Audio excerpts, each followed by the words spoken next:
Let's go. Look at my setup. I have a blanket over my head right now.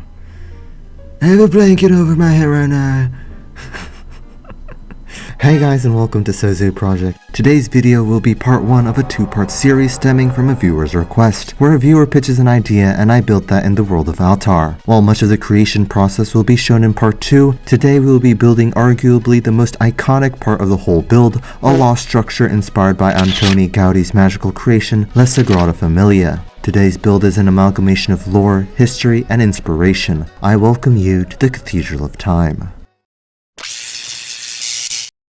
So the guest viewer for this project is my dear friend Martine, an amazing artist and a huge cat lover. While I won't get into too much detail, Martine and I discussed how it would be amazing to add an ancient structure that used to manage the flow of time in Altar, with one tower representing the past, one the present, and another the future. This cathedral used to be run by cats who are secretly the protectors of the space-time continuum. Now I know it sounds ridiculous, but do stay tuned for this part and the next as the lore heads to somewhere very interesting. Today though, we'll be focusing solely on the cathedral. While much of my inspiration came from the towers of the Sagrada Familia, much of Martine's inspiration came from the library from Avatar: The Last Airbender. For those who aren't familiar with the series, there's a structure featured in a desert where only a portion of it sticks out from the sand. The whole revelation is that much of the library exists underground. We really like this idea of submergence and we're curious to see whether we can introduce it to a new environment, such as a mountain terrain covered in ice. Just like how each of the 3 towers in my build is labeled with one of the titles of past, present, and future, the Sagrada Familia is as well composed of a many number of towers, each representing a biblical figure.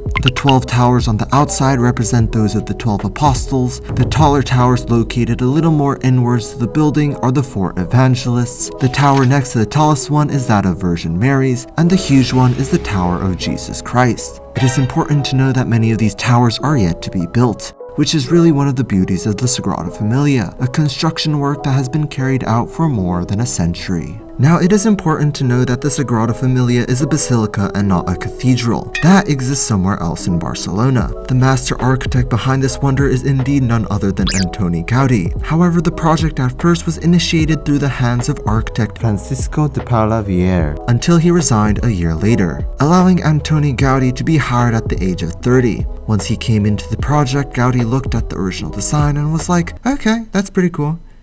We can make it better. From a young age, Gaudí was inspired by architecture, religion, and nature. Thus, many of his works are strongly correlated with these 3 elements. They each collaborate with one another in original and breathtaking ways. The intertwining of nature and architecture is especially displayed within the basilica. His talents extended beyond architecture and flowed into his craftsmanship as an engineer as well. Gaudí had the eye to envision the distribution of tension on the stone walls and columns, and to help grasp this flow, Gaudí used a rather simple material to model this basilica: strings.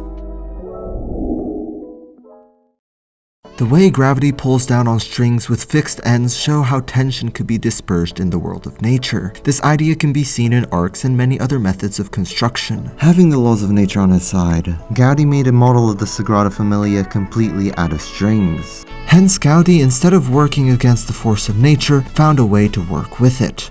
The construction of the Sagrada Familia started in March of 1882, and 44 years later, on June 10, 1926, Antoni Gaudí took a fatal hit from a running tram and died. His death was devastating for all of those who worked in constructing the Sagrada Familia, as well as the people of Barcelona who were eagerly waiting for its completion. The basilica at the time was only 1/3 done.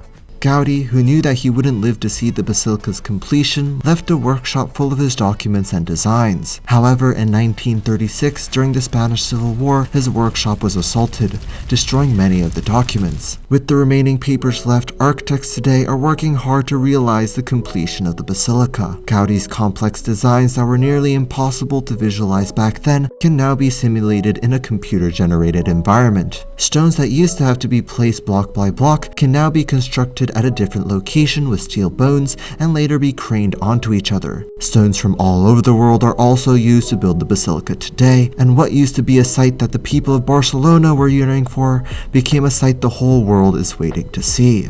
Alongside many of Gaudí's other works, the Sagrada Familia has been enlisted as a World Heritage Site in 1984. Perhaps I'd make another video focusing on Gaudí's other works, as they truly are astonishing. The basilica was originally planned to complete its construction in 2026, exactly 100 years after the death of Gaudí. However, due to a variety of setbacks including COVID, it seems like we'd have to wait a little longer to see its full completion. In many ways, the Sagrada Familia very much ties in with the past, the present, and the future. And that's pretty much it for today's video. I know I didn't talk much about the building process, so I promise you that I'd share that in part 2, which is all about building. Additionally, this week's video won't have a cinematic, as I'm planning to have a grander cinematic compilation of both parts featured at the end of next week's video, so do look forward to that. And that's pretty much it. Thank you so much for watching. Tell me what's your favorite part of La Sagrada Familia or Avatar: The Last Airbender in the comments below. Take care, and I'll see you in the next one. Bye!